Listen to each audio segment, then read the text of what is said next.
Arian Fenton. Kia ora, Mr. Speaker. Kia ora. Thank you very much for the opportunity to take a call in the second reading of the Kaipara District Council Validation of Rates and Other Matters Bill.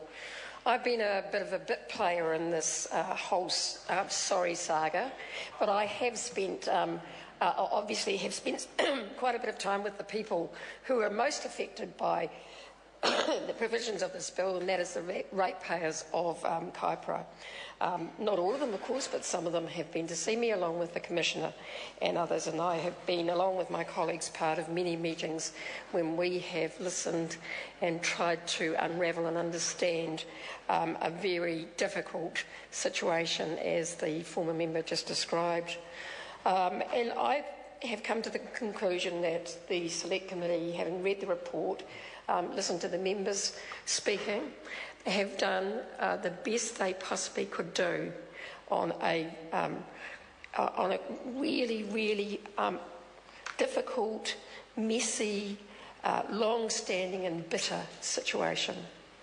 And I think it's probably one of the worst bills that any member, in my time in the House, any member has had to bring and justify to first reading. And to that end, I want to acknowledge Mike Sabin.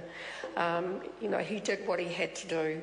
And I do, as I said, I think the committee has worked very hard to come up with a solution that won't please everybody. There will still be a lot of bitterness and anger about this. But what else do? You have to try and find a compromise. So I support the bill for that reason. The bill validates a number of illegal acts made when the Kaipara District Council set rates under the Local Government Rating Act 2002, and in relation to the long-term plan and the use of the special consultative procedure. What this means is that any rates purportedly set out under the Rating Act can be validated, and any penalties payable on outstanding rates can also be validated. That's what it means. The validation relates to the setting and assessing of rates in the financial years 2006-07 to 2011-12, the 2010-11 annual report of the Council, a number of irregularities relating to its 2019 and 2012-2022 long-term plans, and use of the special consultative procedure regarding the 2012-22 long-term plan. Now, people have talked about the background to this bill, and I intend to do that as well, because I think it is important that it is on the record for people to see, and for those who are directly affected by this here. The background to this bill is that the Kaipara District Council entered into loans to pay for a wastewater treatment plant at Mangawhai, which was worth a lot less than was paid for it. In doing so, they not only made some really bad decisions, but they incurred an $80 million debt. And that debt has now been saddled on the ratepayers of Kaipara District Council, and particularly the ratepayers of Mangawhai, who are now paying up to 3 times as much a year for their rates. So you can understand why they're angry, and they are right to be so. The council has created a horrible mess through incompetence, mismanagement and illegal actions. I think that citizens deserve better than that from their elected councils. And I completely understand and concur with the organisation that they have put together to try and find solutions to this, which doesn't mean bringing a bill like this to validate the poor decision-making of the council. But the Kaipara ratepayers, especially those of Mangawhai, are being asked to repay the loan, which were improperly entered into and were much larger than we consulted on, and they're being asked to pay substantially increased rates because of that. Now, the Mangawhai Residents and Ratepayers Association has vigorously opposed that, has challenged the council, has challenged the illegal and unlawful actions, have organised, and they oppose this bill as well. And they are the ones that have entered into a rate strike. But at the same time, what's that? They do concede that it will be necessary at some point. Yeah. But then there's many other ratepayers in Kaipara who continue to pay their rates to the council. And the council, with all its problems in the past, is now delivering services that one should expect of a council. Commissioners were appointed in September 2012 after increasing pressure from the community and questions about finances. And I have to say that it seems to have taken a long time for those commissioners to have been appointed, and perhaps we could have headed some of these problems off a bit earlier.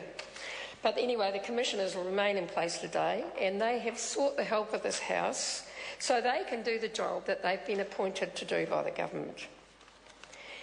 I don't envy the Select Committee or the local member, Mike Sabin, in dealing with this bill. And I do want to repeat, Mr Speaker, I believe all members who've been involved in this at all stages and on the Select Committee have acted with integrity and good intent to do the best they can for the Kaipara District and the ratepayers. And I know they have taken this matter seriously. The members from the Labour Party on the Select Committee have reported back to our caucus on numerous occasions. We've had long discussions about this bill. There has been a lot of concern in our caucus about this and how we resolve this problem. I think we're all clear that none of us want to see retrospective legislation. I think it's abhorrent that this Parliament is being asked to make illegalities legal, especially considering when they arise from incompetence and possibly gross mismanagement of this particular council. And I want to repeat the message that I think came from other members so far, is that councils around New Zealand should be on notice that this process isn't an easy get-out-of-jail process or clause to getting their stuff-ups rectified. And this Parliament's tolerance for validation of this kind is extremely limited. But this is a rock and a hard place stuff. The problem is, of course, that you're faced with is who's going to pay this debt. If it's not the ratepayers of the Kaipara District Council, then it's the taxpayers of New Zealand. Neither of them are at fault, but how do you resolve it? So turning to the report of the Select Committee, the Select Committee has reported back unanimously, and they did hear a number of submissions and travelled to Mangatoroto. They have unanimously recommended that the bill be passed with amendments. They've also commented on some of the wider issues surrounding the bill and the need for it, and I think it's good that it's in the report and it's written into the record on the debate on this bill. I share their hope that this bill will contribute to a resolution of the issues, these long-standing issues, so the Council and its ratepayers can move forward. I also appreciate that there is an additional clause in there that Mike Sabin referred to, clause 14, so that any person may bring proceedings against any person arising out of or in connection with any actions or omissions associated with matters validated by this legislation. I think that's very, very important and will be of comfort to some who want to see those held to account. And I'm also pleased that there is going to be an amnesty. There is an agreement with the Kaipara District Council. I'm pleased. I may, as I say, a lot of people won't be happy, but it is progress.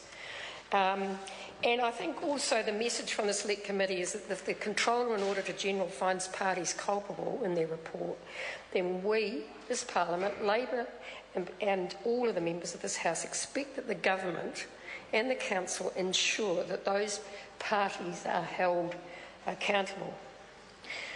Finally, Mr Speaker, I want to acknowledge the ratepayers, the residents and ratepayers of the Kaipara District, and particularly the Mangawhai Residents and Ratepayers Association, who've been very outspoken.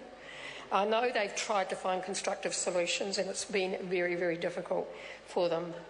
I believe that the ratepayers of Kaipara have been through a frustrating and difficult and undeserved few years in dealing with this problem.